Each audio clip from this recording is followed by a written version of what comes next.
ሰላም ጤና ይስጥልኝ ውድ የጀንበር ሚዲያ ተከታዮች እንደተለመደው አዳዲስና ወቅታዊ መረጃ ይዘን መተናል። አብራችሁን ቆዩ። በቅድሚያ ርዕሰ ዜና። ጠቅላይ ሚኒስትር ኔታንያሁ ለሶማሊላንድ ለምን እውቅና እንደሰጡ ተናገሩ። በርካታ የሶማሊላንድ አክቲቪስቶች ከኢትዮጵያ በኩል ሰበር ዜና ሊሰማ ይችላል በሚል እየዘገቡ ነው። የኤርትራ ጦር ሰራዊት ሱዳንን ለቆ የወጣ ነው ተብሏል። ጅቡቲ በሶማሊላንድ ሪፐብሊክ የሚገኘው የቆንስላ ጽህፈት ቤት ሙሉ ለሙሉ ዘጋች። አርዕስተ ዜናን በማስቀደም ጀምረናል። አሁን ደግሞ ወደ ዝርዝሩ።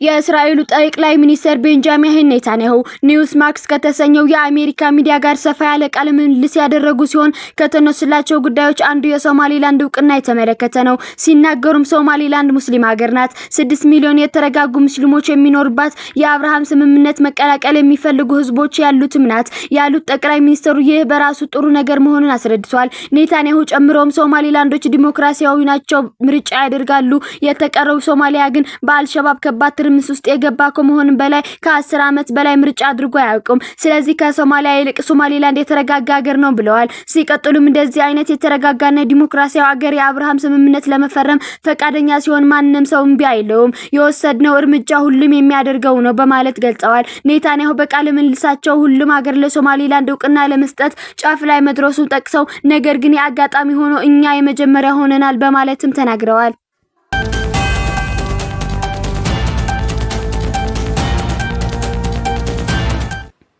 ጦሩ እየወጣ ያለው ኤርትራ ከኢትዮጵያ ጋር ውጥረት በመጨመሩ እንደሆነ ተጠቅሟል። ፕሬዝዳንት ኢሳያስ አፈወርቂ ከሱዳን የሉዓላዊ ምክር ቤት ሊቀመንበርና የሱዳን ጦር አዛዥ ከሆኑት ጀነራል አልቡርሃን ጎን በመሰለፍ በጀነራል ሐምዳን ዳጋሎ ሄሚቲ የሚመራው የሱዳን ፈጥኖ ደራሽ ኃይልን ለማፋለም ሱዳን ውስጥ አሰማርቶት የነበረውን 17137 ወታደሮችን ለማውጣት እየተራራጡ መሆኑ ተነግሯል። የሱዳን ጦር ሰራዊት ከፍተኛ አመራሮች የኤርትራ ጦር ከሱዳን ለቆ የሚወጣ ከሆነ የጦር መሳሪያ ይዞ እንዲወጣ በፍጹም መፍቀድ የለብንም በማለት በያዙት አቋም የተነሳ በሱዳን ጦር ሰራዊትና በኤርትራ ወታደሮች መካከል ከፍተኛ ውጥረት መንገሱ የተነገረ ሲሆን እስካሁን በቁጥር 371 የሚሆኑ የኤርትራ ጦር ሰራዊት አባላት ከውጊያ ግንባር ለቀው በመውጣት ከሰላ ከተማ መግባታቸውና ከስፍራው የወጡ መረጃዎች ጠቁመዋል። የአሜሪካ መንግስት ጀነራል አልቡርሃን የተኩስ አቁም ስምምነት ለመፈረም ፍላጎት የለውም በማለት ወቀሳ መሰንዘሩ የሚታወስ ነው።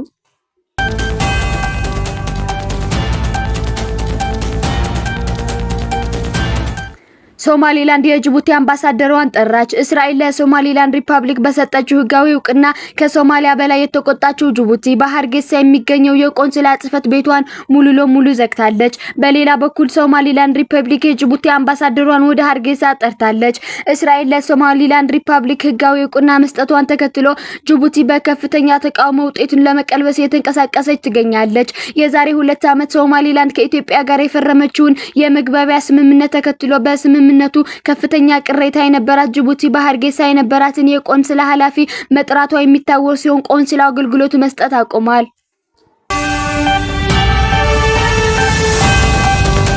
ለዛሬ የያዝነው ዜና ይህን ይመስል ነበር። ለቀጣይ አዳዲስ መረጃ ለማግኘት ላይክ፣ ሰብስክራይብ እና ሼር ማድረግ አይርሱ።